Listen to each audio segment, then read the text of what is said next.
Welcome everyone to the Pantheon. I am your host, Ray. And I'm Evy. And Evy, what are we looking at this week? We're looking at Moon Knight. That's right, with Oscar Isaac and Ethan Hawke. Yeah. Okay, let's just talk about the cold opening, the opening with his shoes. You remember the opening sequence? Yeah. Okay, talk about that. Like, what was going through your mind when you first saw the opening? Like, this is before even the show begins. This sets the tone. Yeah, it's an English guy, down and out. English.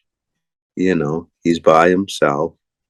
It's a guy who we think has nothing, but then he realizes he's got powers. Gets a self-esteem, right? Mm-hmm. He figures I can do something, right? And he gets his hopes up. And and now I want to figure out what's going to happen to him later, right? Makes me want to see, like he does matter, and makes me want to figure out what's going to happen. That's why I'm watching it.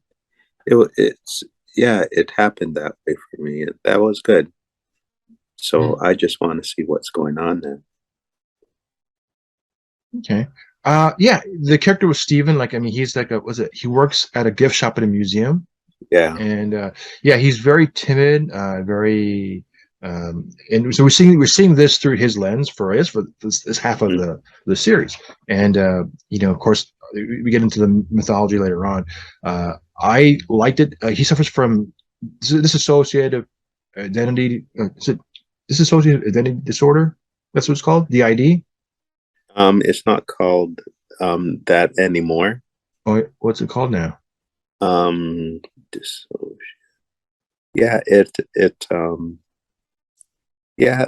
is there's another name too.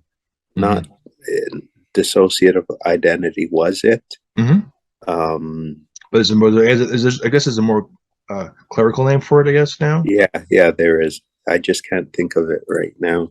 Yeah. Well, Hollywood just sticks with that term for the last decade or so. Yeah, it's true.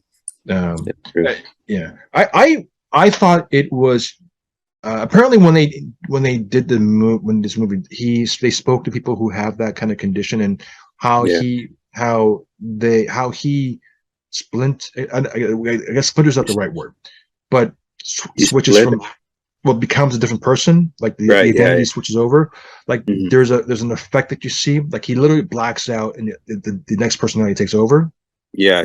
And one may not be aware of the other, or vice versa. Right. That was very interesting. And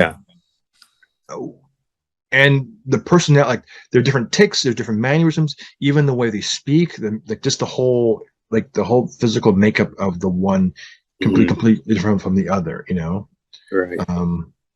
And I mean, what's cool is like he thinks he's sleepwalking, so he wakes up in different areas. There's no way he wakes up, so he ties his ankle to a rope. He puts sand on the floor. He puts tape on the walls to make sure, like he has a routine, which is really interesting to see how this plays out. Like I just like the way they did all that. Ethan Hawke's in it. He plays. In terms of the comic book, he plays kind of like a villain character. At the opening, there is a sequence he's drinking out of a rock glass. He puts the rock glass down. He covers it with cloth, smashes the rock glass, and puts the broken shards of glass in his shoes and walks away. And that sets a tone of how driven he is in his ideals. I won't call him. I mean, he's not a zealot, but like his beliefs, he is driven in his beliefs, and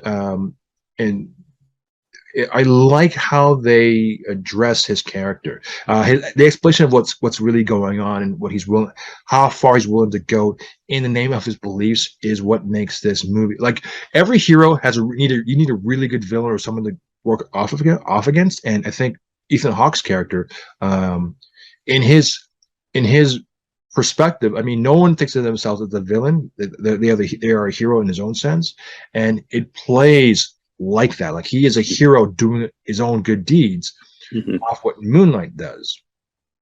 And and and they use that symbol, the scales of justice, or the scale is the symbolism of what you're seeing. It's the Egyptian god Mayat, who is the who's a god of justice, harmony, truth, reciprocity. Like all these different concepts.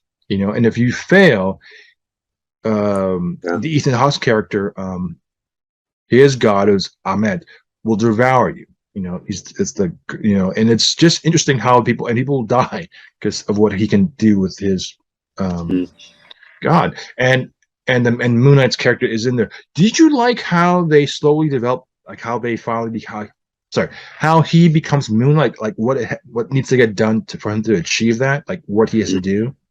Because the first time you see him, he's fighting that devil dog or that in the museum. So special effects. What do you think of the special effects? Special effects were really, really good. Turning into, instead of just being, what do I do now? He's like, sets his mind on something he's got to do. That I liked, actually. It's like, yeah, I got to do this to survive. I like that in this movie. Yeah, I thought it was interesting. I mean, based on the comic book drawing and how this looks, I was wondering like how it's going to look. It will look kind of hokey because he looks like a mummy. Basically, he looks like a mummy character. Because it's Egyptian mythology, so it does kind of ring true. What's cool is that when he has a suit on, basically he's impenetrable to harm. Because there's a scene where they put javelins in his body, like 4 or 5, like on horseback. They threw the jousting javelins. Yeah. Like there were like 4 of them, like these 6 feet long sticks, and they're impaling him, and he's just like walks away from it. Pretty cool with it. So the suit has like Khonshu, the moon god who's given him his powers, it has given him this gift, through the suit which he harbors, and we learn more about it. The visual effects was really cool. And there's a scene where they changed the night into a certain time back 2,000 years ago, and they altering the sky. And of course, when you do something like that, there's a consequence, and they kind of show you that. But just the visual effects, considering the budget for this, I'm not sure what it is. It was pretty amazing, Stunts. I thought the stunts for fighting was good. It wasn't over the top. It's pretty easygoing. And the idea of them having a guy with a mental condition, a mental condition that allows him to splinter off, and he wakes up not knowing what he does, or like he wakes up like the one version of himself wakes up and there's dead bodies around him in Cairo. And if you think about it, none of the characters that he inhabits knows what happened. So that suggests there's a third character that may be existing that we don't know about. So it's really cool how they put the breadcrumbs down. Musical soundtracks. What do you think of the score? Not bad, actually. Not bad. Like it followed each scene rather. Kind of came like together. Not just a sadness, but something that fit him. Yeah, I thought that was well done. Yeah, really well done. I'd like to see more. The only thing I want to say is that I'm surprised they won't lit a match on this guy because it's all bandages. Oh yeah, I know. Anyway, that's just me thinking outside the box. Anyways, I'm looking forward to the ending. I heard some good things. I don't know what's going on. Khonshu, F. Mary Abraham is the voice for Khonshu. I thought he passed away because he's the villain from Amadeus or Last Action Hero. He's an elderly guy, but I like Khonshu. It's kind of a fun character. The gods are really kind of interesting in this too. Kind of reminds me of gods of Egypt, but not that's bad. With that, I am Ray. And I'm Evy. We'll talk to you next time. Take care.